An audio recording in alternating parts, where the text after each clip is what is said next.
More than a woman. Gender transformation in death in Egypt. It's about to go down.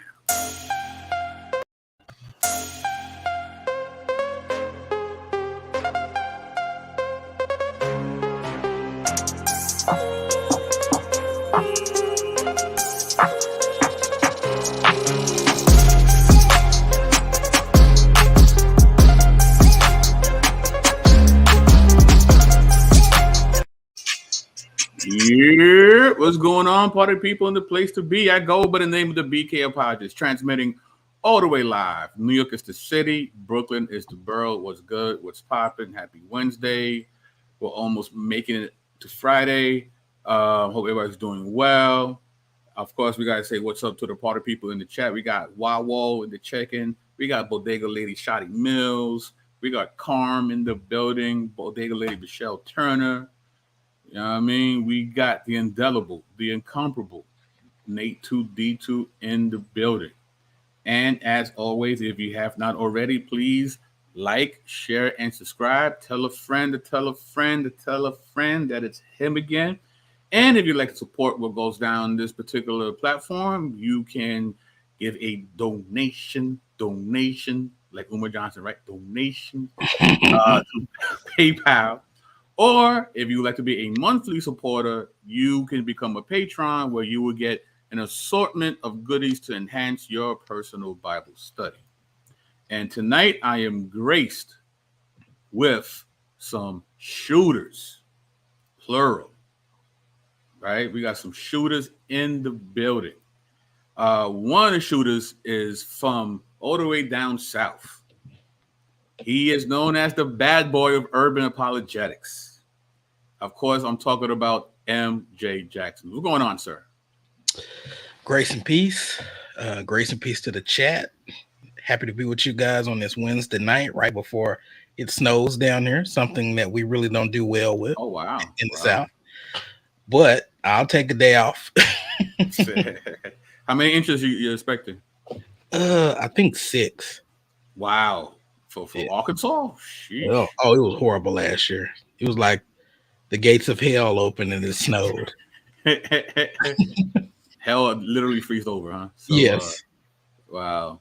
And of course, we have another shooter. This is the sniper of the UA, aka headshots only, aka queen of all mods. Of course, I'm talking about Bodega Lady, the new. What's going on, sis?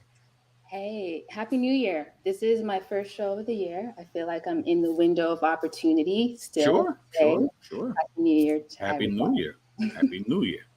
And as you've seen for the last few weeks, me and MJ have been causing all sorts of violence, throwing over tables and just really peeling back the layers of the conscious community. We've been looking at the critiques and accusations, and we've seen that when you go to actual Kemet, Kemet itself debunks these accusations. So of course we decided, well, wouldn't they know that since they are preaching ancient Kemet? Come to find out they are not preaching ancient Kemet. That their sources are coming from Greco-Roman cosplaying fantasies of ancient Kemet. So what we're going to do today is actually look at ancient Kemet. We're going to look at some of the spirituality, right? We've been looking at the Fugazi Kemetic religion that these guys like to propagate. And we're going to look at some actual Kemetic spirituality, specifically how one transition into the afterlife. And we're going to focus on the woman and how the woman has to basically transfigure her gender in order to go to the afterlife. So before we get into that, I know both of you have done some reading on the subject. So I would love to hear your preliminary remarks before we dig into this article. So we're going to start with Dina.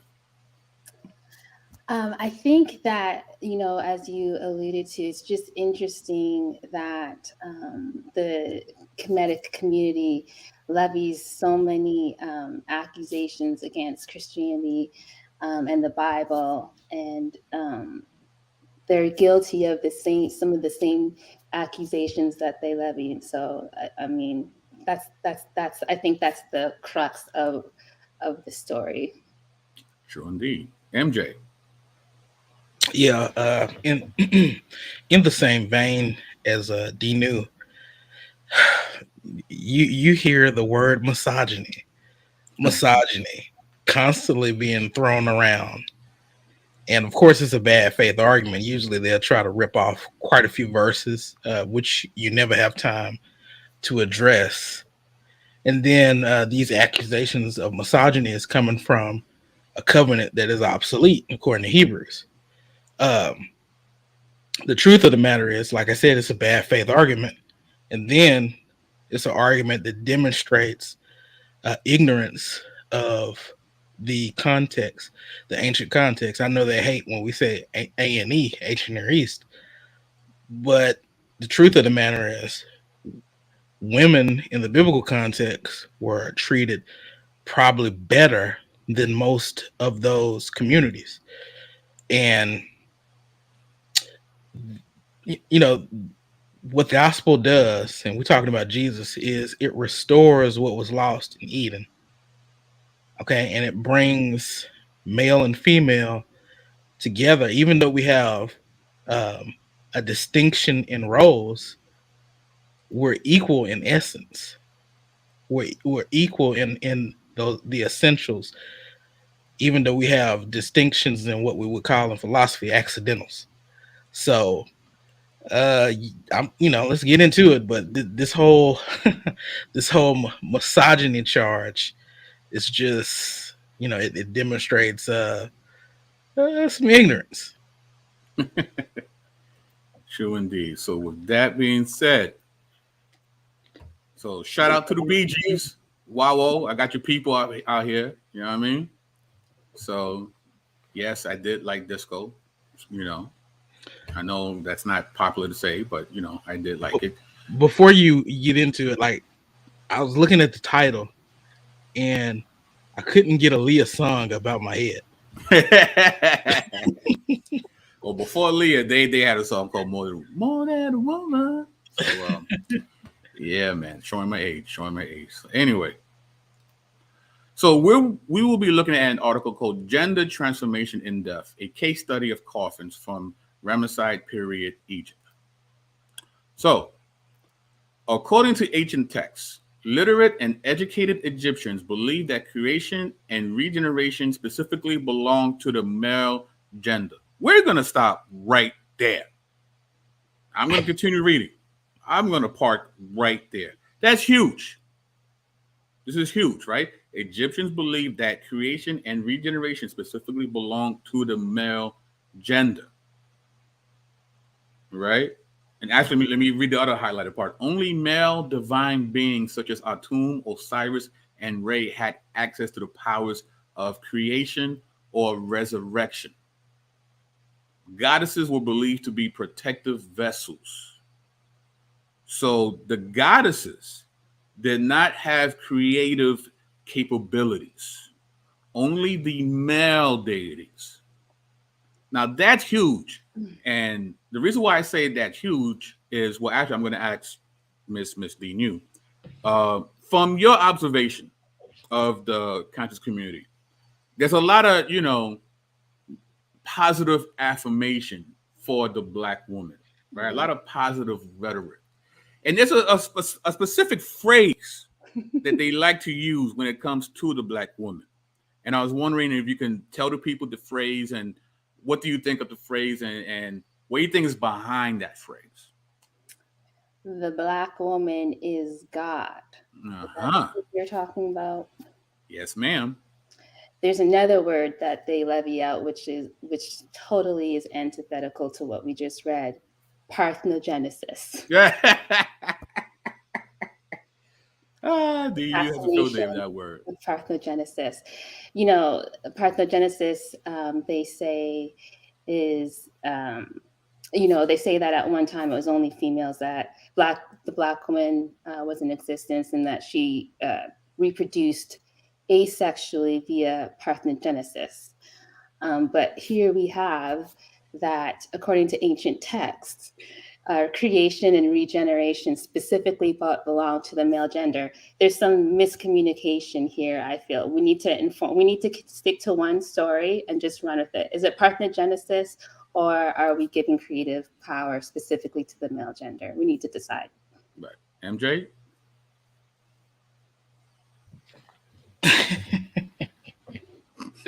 How Eddie Murphy laughed. That was good.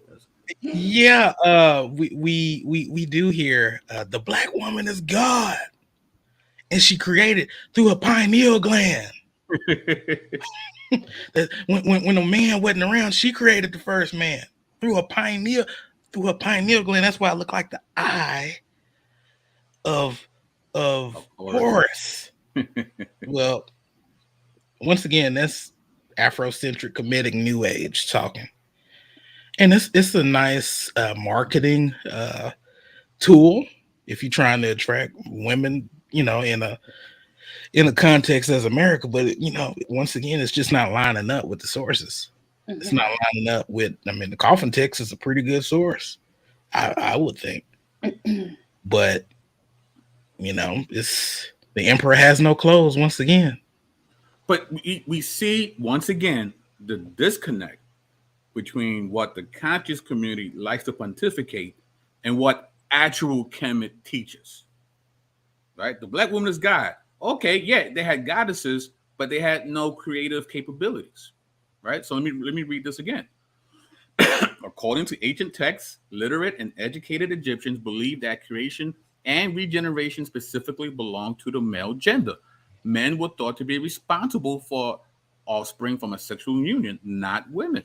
Egyptian mythologies dealing with rebirth after death were also highly masculinized. In the ancient Egyptian mindset, only male divine beings such as Atum, Osiris, or Re had access to the powers of creation or resurrection. Goddesses were believed to be protective vessels. They were assistants to the male gods, basically. So the ancient Egyptians went another step and brought notions of masculine potency into their own funerary beliefs. They thought that their dead needed to actually transform into manifestations of the gods of creation and regeneration. Atum, Osiris, and Re, in order to harness the power of masculine sexuality and be reborn into the next world.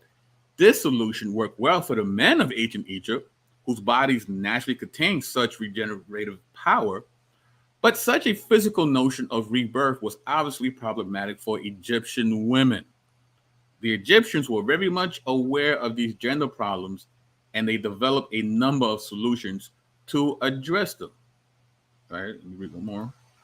So, why did the ancient Egyptians connect masculinity so intimately to creation and resurrection? Further, why did the goddesses lack these powers? From the very beginnings of Egyptian civilization, divine creation and rebirth had a sexual subtext. As early as 3000 BCE, an ictophallic, i.e., an erect penis, created God, was depicted in statue form in the ancient cult site of Coptos as early as the Old Kingdom. So, see here a tomb in the process of creating the universe, and we talked about our tomb not too long ago with MJ, and his hand that helps him to copulate the universe becomes a goddess. His hand, right? So she's giving the assist to Atum. So I'm like, but I thought women was held in such high regard. Here, the goddess is nothing more than a divinely inspired appendage. So D new, I'm gonna pick on you a lot because you are the woman here in the panel. What's your take on just the highly overtly sexual overtones of their creation myths and the usage of goddesses as fluffers, I guess. So well, I think that it's interesting. It's interesting that that one of the charges that come frequently is that, you know, ancient Kemet honors and respects females in a way that Christianity doesn't, or at least that the Bible doesn't, right? And it's just interesting because we have texts, their own texts that kind of signify that women are lesser than males, right? You know, as we're going to get into a little bit, women having not being good enough, having to pretend that they weren't women, right? Having to transform themselves into males. And so it's just interesting that this inequality that, again, tends to be levied on this side is actually very evident, you know, and their myths reflect that inequality. So. Mm-hmm. MJ, so you know, not too long ago, me and you tackled Atum and the divine Fifi bag, which is his hand. So if you want to know what Fifi bag is, check the video. I'll tell you what it is there. But MJ, again, just this idea of this over sexual cosmogony. You know, what's your take on this? Well, the first thing is, if the Bible is a ripoff of this stuff, why don't we see it there? Dagger. Yeah, if the Bible is a ripoff, why is the Gospel of Thomas not included? Right? Yeah. You get to be deity in the Gospel of Thomas. You have Mary being told that she needs to be a man. Why isn't part of the canon? And where was the Gospel of Thomas found? In Egypt. So, dun, dun. Now that's some real influence right there, and it can be seen. I digress on that, but I mean we don't see anything like this with you know, with the God of the Bible, with the God of Abraham, Isaac, and Jacob. We don't see nothing like this. God doesn't need to perform sexual acts just to create. Furthermore, when God made Adam and Eve, they were to be fruitful, multiply, subdue the earth, replenish it, and they were equals. Now, anything other than that didn't enter into the fray until sin entered into the world. Right. Okay. But as far as the charge that the Bible places women in a lesser than view versus what we're seeing today, I mean, it's just in your face if you're a well, people don't read. That's number one. People like to be told what to believe, and people don't study it. People don't read, and this is what happens when you do your research. Interesting things come from it. Like, for instance, the god Atum was described in funerary literature as, quote, self-created through an explicit act of masturbation. And he was said to create the next generation of gods through acts of ejaculation, sneezing, and spitting.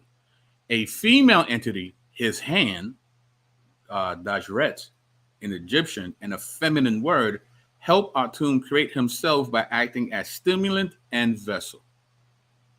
This is what the goddess's job was. Not to create, but to stimulate and assist in the creation. I know this is a family show. I'm trying to keep it as PG as possible, but this is Kemetic spirituality. Okay? This is what people are leaving the church for. Okay, I want you to see it. Okay? Although one might assume today that an Egyptian woman could have associated herself with a powerful goddess such as Isis, mistress of magic, or Hathor, goddess of the Western necropolis, the Egyptians did not make a connection between a dead woman and a goddess until the Greco-Roman period. So not only were the goddesses subservient to the god, the women weren't connected to the goddesses. So it's like it's crazy. During dynastic times, the Egyptians believed that a dead woman needed to become a god of masculine virility since a goddess lacked the creative spark needed to be reborn. Because of this, ancient Egyptian women had to contend with a variety of innovative and nuanced adaptations to their gender when preparing for death. Essentially, Egyptian women had to shift their gender and masculinize themselves to enter the fields of peace and other realms of the afterlife. These gender alterations, therefore, had to be inclined in an elite Egyptian woman's funerary equipment, particularly her coffin.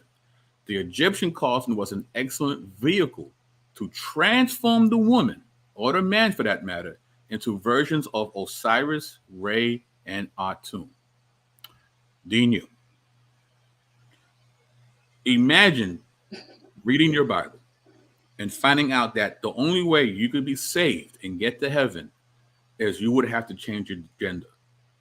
What would be your response to that? I'd say peace. On to the next worldview that will accept me. Right. But why? Why would that offend you? Why would that offend me? Yes. Because literally I'm following a worldview that's telling me that I'm not good enough, or I'm not capable enough, or I'm somehow subservient to the man in a way that shouldn't be, especially if we're talking about having to transform myself into something that I'm not. Absolutely. MJ? Just a man. Oh, I'm sorry, go ahead. You know, which is a man. I'm not a man. Karma's funny. I say make me look like Mark Wahlberg. Hilarious. MJ, your thoughts on this? Well, Dinu, I was talking to our mutual friend, your sister, about a paper that she wrote in metaphysics about essentials, right? And so what we are is how God made us, our essentials. What we see with the Egyptian or the Kemetic worldview, quote unquote, is how the woman is made is essentially a mistake. Their God made a mistake, and in order for the woman to go on to the afterlife, that mistake has to be corrected. Wow. Once again, just for the record, you don't get that with the Christian worldview. Now, Jesus was pretty explicit that, won't be no marriage in heaven or nothing like that. But you don't have to change your gender, because what the Bible affirms is he made them male and female in the image of God. He made them. And so there you have it. You have equality based on us being imagers of the Most High God. Now, once again, might have distinct roles, but just because I do something different, or just because I might do something a certain way, or I have a different gifting or anything like that, that doesn't mean I'm anything less than. Right. But these women had to get a specialized coffin. What about the ones who couldn't afford it? Well, remember the quote, it's the elite Egyptian women. Oh, so if you was a broke woman, you was just crap out of luck. Pretty much. The majority. If you wasn't 1%. Was out of luck. Yep. And see, once again, and when we're looking at this Kemetic worldview, we see no intentionality. We see no thoughtfulness. We don't see anything worthy to be called God about it. Just nothing. It's a shame. And speaking of these coffins, the coffin permitted the female individual a kind of impermanent gender shift that allowed her to become temporarily like the gods Osiris, Atum, and Re, in order to use their powers of transformation to become an eternal, pure being, an Ak soul. The Ak was believed to be one of the, quote, blessed dead, an individual who had successfully passed the tribunal and moved on as an effective and protected spirit in the afterlife. When the woman finally reached this blessed state, funerary image suggests that she returned to her feminine self. her true form for all eternity. Essentially, the same was true for men who joined with Osiris temporarily in order to become an ox spirit, only to return to a transcendent human-like form.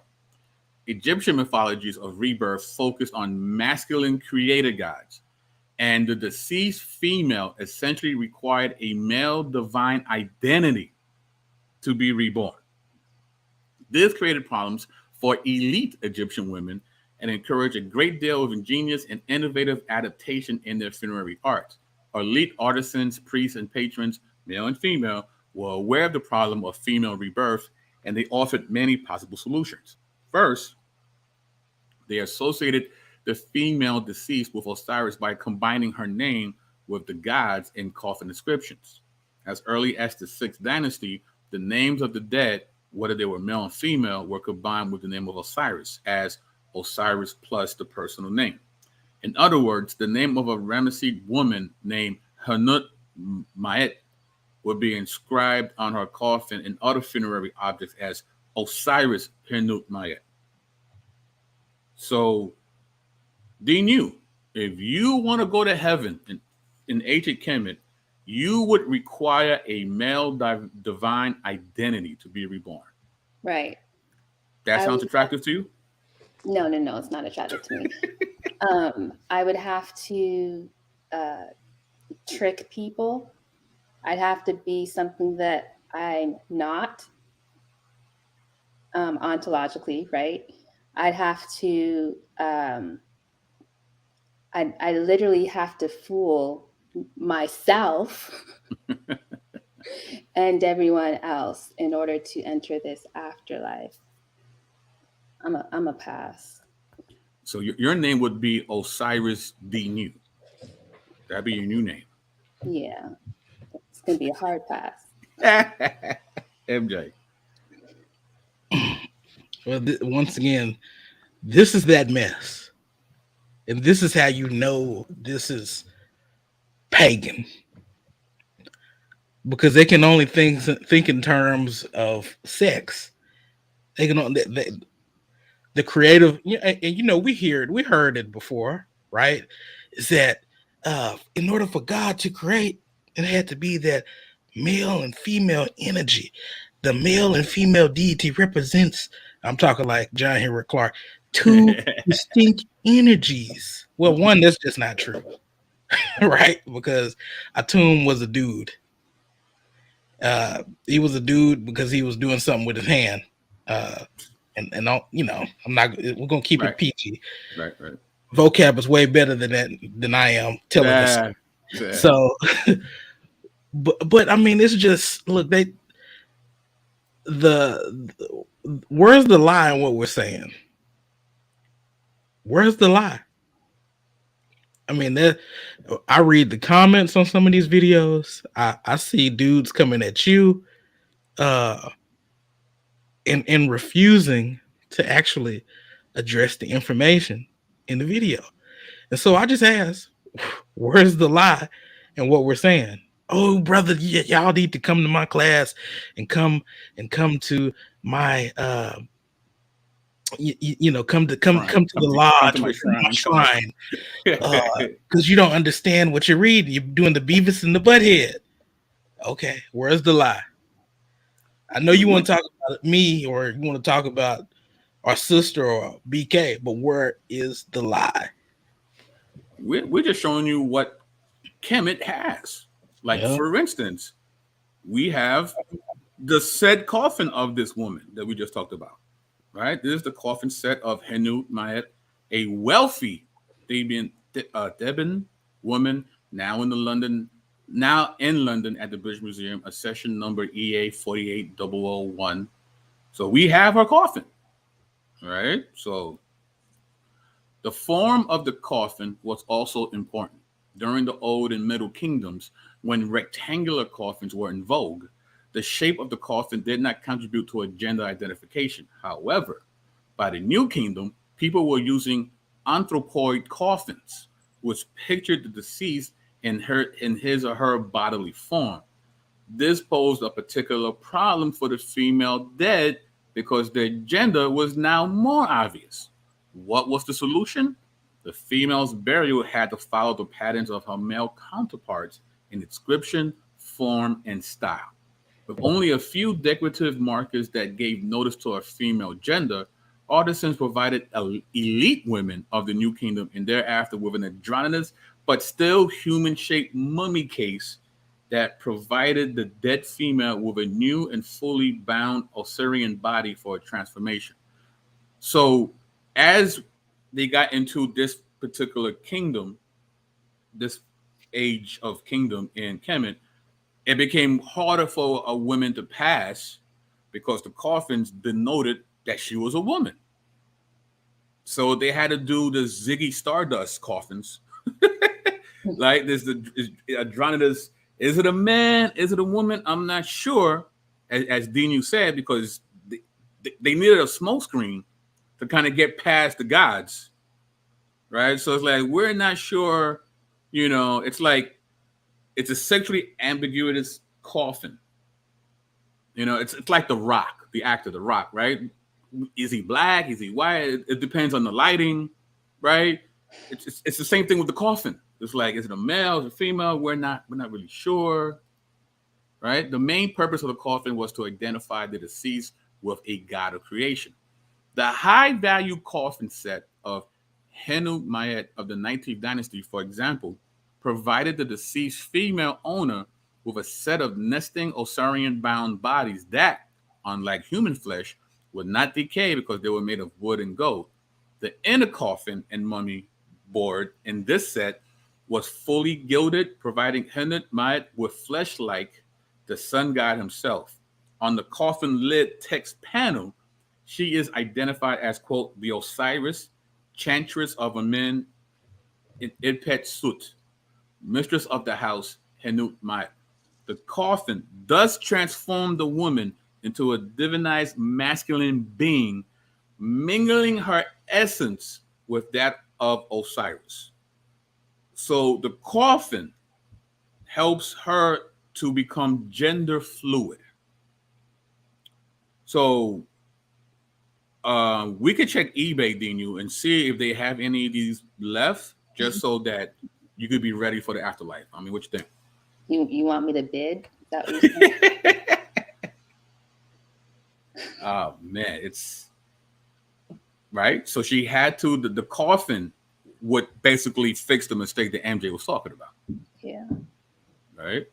So let's keep going. Oh, that's actually it. See, now I'm curious, right? I'm curious. I wonder if there was any type of mutilation, and we would have to do more study. But I'm curious. Wow. Now I think the coffin did the job. Okay. Because it says here, right? It says it provided the deceased female owner with a set of nestling Osirian bound bodies that, unlike human flesh, would not decay because they were made of wood and gold. So it's like those Russian Easter eggs. You got one egg, and then inside is another egg. So the coffin was kind of like that. So the outside coffin kind of was female, male, depends how you look at it. But inside the other mini coffin, that was shaped like Osiris.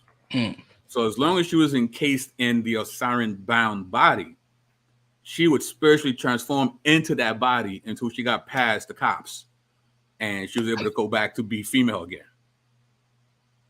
I think that's the idea. So, to your point, MJ, what if we was to really strain and trying to find a counterpart in the Bible? Where would you find anything close to this? I mean, the only thing that you could gripe about is the fact that there would be no marriage in heaven. That's the only thing that you could whine about. And you know what? That's quite all right. But what you find in heaven, and even in the new covenant, is equality. That's what you find. That's what you find. Equality. And the Bible says in Genesis, and he blessed them. It didn't say he blessed him. It said, and he blessed them. So, I mean, you can holler and yell misogyny based off of the Old Testament laws, and Jesus specifically says that it was because of the hardness of the heart why they were given most of these statutes. But I mean,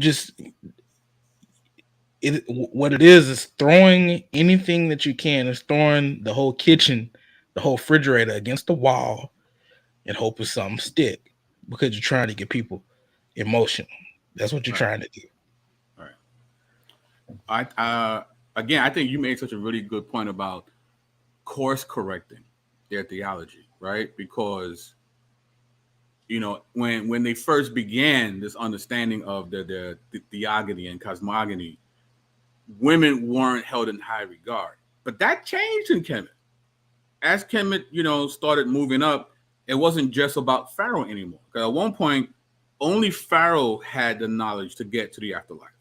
And then when the first kingdom dissolved and the information got disseminated, when women started to raise up and level up economically and with some political power in Kemet, they said, hey, I want to go to heaven too. Heaven's not just for the Nasut Bidi.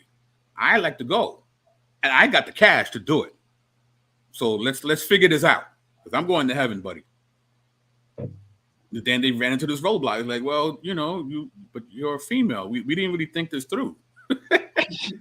So we got to do the remix. We got to get you this crazy coffin, and you're gonna go into deep cover, and you're gonna flip flam your gender and bypass the gods, and hopefully they won't recognize it. And then when you pass them, then you can revert back to your female self and you're homebound. Yeah. So and you can go back to your secondary status. Nah. What about I have not lied? What about those negative confessions that are laws? I mean, how a confession is going to be a law. Oh, okay. Well, we have yet to discover a codified book of laws in Kemet. Exactly. It is the only place in the ancient Near East where we do not know of their codified laws. We know of royal edicts from the pharaohs. We have that. But a body of law, we have yet to, which is interesting, right? Because I always talk about, you got the instructions of Imhotep, the oldest book ever in the whole history of books. But where's your law book? Yeah. Shouldn't there be thousands of copies of those things? I find it very interesting that we can't find that, but that's another video. Yes. But Michelle Turner is funny. I got about $26.97 to some Brooklyn Magic. So would that get me a coffin? I mean, you gotta talk to Jose Uptown. Maybe he could do something for you. You know what I mean? But you gotta go to the back of the bodega and ask for Jose. He'll look out for you. You know what I mean? So, but yeah. So here we are. I mean, so when they don't talk about Egypt, right? They're talking about something crazy. But if we actually do talk about Kemet, it's just as crazy. Yeah. And does any of this prove that Jesus is real and you need to bend the knee to the gospel? No, none of this does this. But we just want you to know that if you leave the church for this is what you get. Especially to our Black women. Your gender was not considered in its theology in ancient Kemet. They had to kind of course correct and do some craziness. And the only way you can even course correct it if you got that bag. But remember, it was for the elite Egyptian women. So you middle class or below, oh well. May the gods be with you. Oh well. only the male gods, though. Not this is true. Only the male gods can be with you. This is true. Absolutely.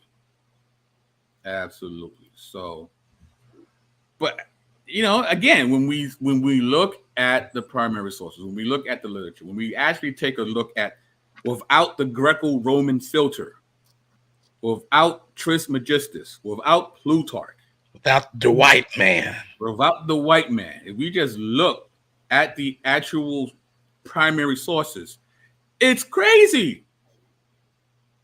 It's crazy when you look at it from the Greco-Roman, and it's crazy if you look at it from the actual sources. Either way, it's not a good look for you. and you're gonna deconstruct your faith and leave the church for this? Black, and I'm talking to the black women. Black women, you're gonna leave the church for this. I hope you got your money up, because this salvation is gonna cost you a lot. Whereas in Christianity, it's a gift. Yeah. Salvation is a gift, freely given to all, at no cost. But just believe and accept the gift. No fooling, no faking. That's it. Now, there is a transfiguration for the believer, but that's for all of us, and it has nothing to do with sex at all. You know, so, but yeah, so please, you know, if you're gonna leave the church, don't go over here, because it's you might not be able to afford it over here. You know what I mean? So Michelle says, so a defective woman is telling me I have to become a defective woman to go to heaven, but I'm God. You're goddess. You're not God, right? So, and yes, Nate, you are a gift. You're not the gift of grace. Far from that, but you're a nice gift too. All right. So, but in closing, ladies and gentlemen, I mean, final thoughts after looking at this. Like, what are you thinking once you read this article and you did some research, and like what's especially you, Dinu, as a black woman, and yes, Dinu is a black woman. Yeah. Because there's some that actually doubt that. News to me. Right? Yeah. So as a black woman, this idea of having to become gender fluid just to go to heaven.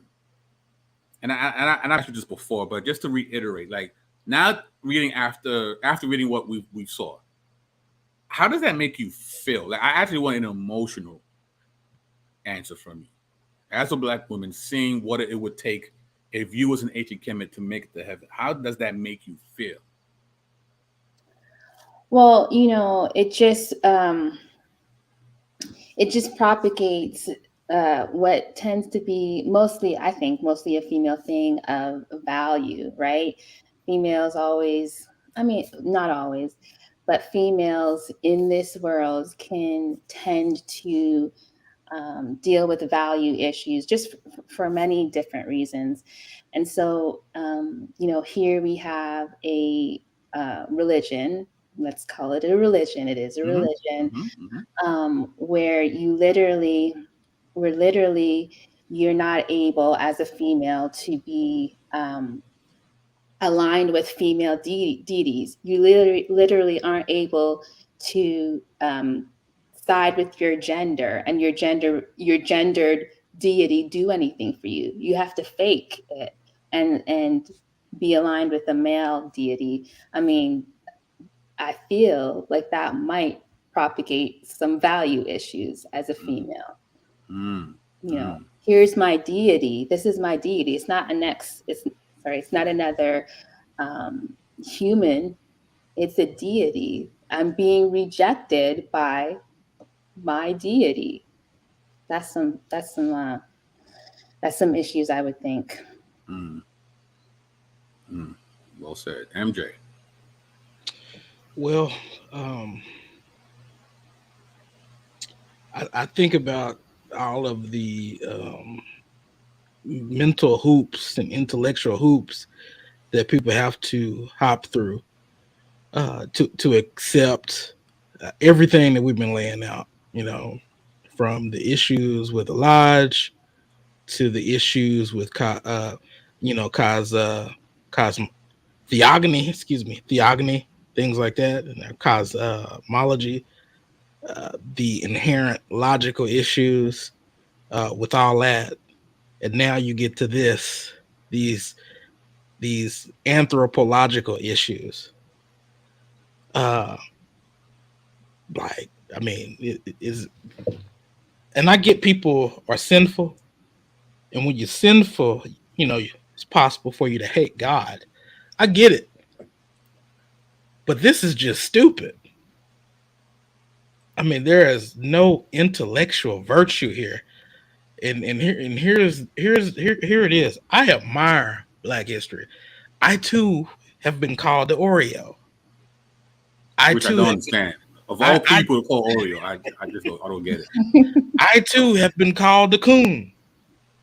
And I'm like, Ooh, me? I got Kunisha. Wow, Kunisha? Wow. And so me, and Kim Kardashian. Yeah, that too. I see myself as an equal opportunity person who will unleash on anybody, any race, ethnicity, or creed can get it. You know, but like I said, to even to say that I have to accept this stuff just because my ancestors might have done it, no, because they don't accept. We've clearly seen in the other debate that a lot of them are embarrassed by the Black church in America. They are embarrassed by it. But you want to tell me that I have to embrace this, but the Christian history on the continent of Africa, and even in our earliest years on this continent, is an embarrassment to you, yet it has more intellectual and historical virtues? You have got to be kidding me. Wawo says it's scary that this ideology actually has a following. But here's the crazy thing, Wawo. It doesn't. Not this. They don't teach this. Listen, I'm going to say names. Jabari don't teach this. Shaka doesn't teach this. The whole Shrine of Ma'at doesn't teach this. Jamar Milton doesn't teach this. Sonetta doesn't teach this. Where have you heard anybody in the conscious community tell you up front, if you're a woman, you need to become a man to make it through? I'll wait. They won't teach you this, and for good reason. This is bad PR for the conscious community. Women wouldn't be rocking with these people if they knew that this was how you get to paradise. You know, so yeah, they do not teach this at all. Right, Michelle, and they all say the Black woman's God. Yeah, I was just gonna say it's so it's so opposite to what they do teach, though, right? Like they again. Do I say that? No, I won't say that. But the again, spirit of MJ's moving in the messy spirit. Of monitoring. Just let it use them. Just, you know, I said this at the top of the show, that this inequality is built into their system. You know, this idea of even fluidity built into the system. And it's so antithetical to what we hear, though, right? And so it's just I feel like there's a lot of irony in here. True indeed. So yeah, so again, if you're gonna leave the church for this, at least find out what the primary resources, the literature, the actual Kemetic belief system. Do your research. Yes. For real this time. Yeah. Not a meme, not a YouTube video. Read. Read a book. From actual scholars, people who have done field research, actual Egypt. Read. You know, so, but it is what it is. So, again, does this, like what we talked about today, isn't the gospel, but it should make you not want to leave the gospel for this, right? That's the point. These series of videos we've been doing hasn't been, well, if you don't believe Horus, then please follow Jesus. No, what we're doing is we're taking off the accusations and issues people have with the gospel off the table. So you're going to have to come with a better argument for why you don't pledge allegiance to Christ. That's what we're doing here. If you're going to be an enemy of God, you better have a robust and compelling argument for being an enemy of the gospel. You can't use this stuff, because this stuff is horrible. So, with that being said, what can we expect from you guys in the immediate future? Dean, you. In the immediate future, I will still be in these YouTube streets. Sometimes it's an alley, sometimes it's the roadway, but still the streets. As well, BK, we are going to get to these shows that we've been talking about. We have right. a few shows, at least two, I think, that we are going to do, and I'm excited about that. As well, this month, I can't believe it's this month already. I get to be one of the many speakers at VOCAB's conference, Doctrine for the Block. So I'm looking forward to that. I will be discussing the conscious community. So. Nice. That's what's up. And MJ, what can we be expecting from you, sir? Before I go, will that be recorded, Dina? There will be speakers that will be recorded and will be. No, will you be recorded? Oh, will I? I think my homie Nate will be taking care of that. So. Nice. Gotcha. Okay. Nice. Yeah, I would very much like to hear that. Me too. I will be choosing more violence. What's new, right? Surprise. Surprise. Ta-da. Like the Joker. I will be on Alex McElroy's channel tomorrow. And we're going to be talking MLK, nice. Martin Luther the Gang, and CRT. Yeah, because, and the reason for this is because, Dr. Martin Luther King gets watered down quite a bit. Everybody uses him, and it's just a shame how he gets politicized and people pull, Martin Luther King out their backside when they're trying to push a certain political viewpoint. But we just want to kind of lay out Dr. Martin Luther King's heart. And, we also might kind of take a look at what quote unquote cancel culture has demonized CRT. And yes, I said cancel culture because it exists on both sides of the aisle. Absolutely. Cool. So, and I got a couple of things cooking up in the near future. And you'll find out when you find out. So, basically. So, with that being said, I want to thank Dinu and MJ for coming along with this very interesting ride of spiritual gender fluidity in ancient Kemet. And this is great. So with that being said, Dinu, MJ, and BK signing off. Peace.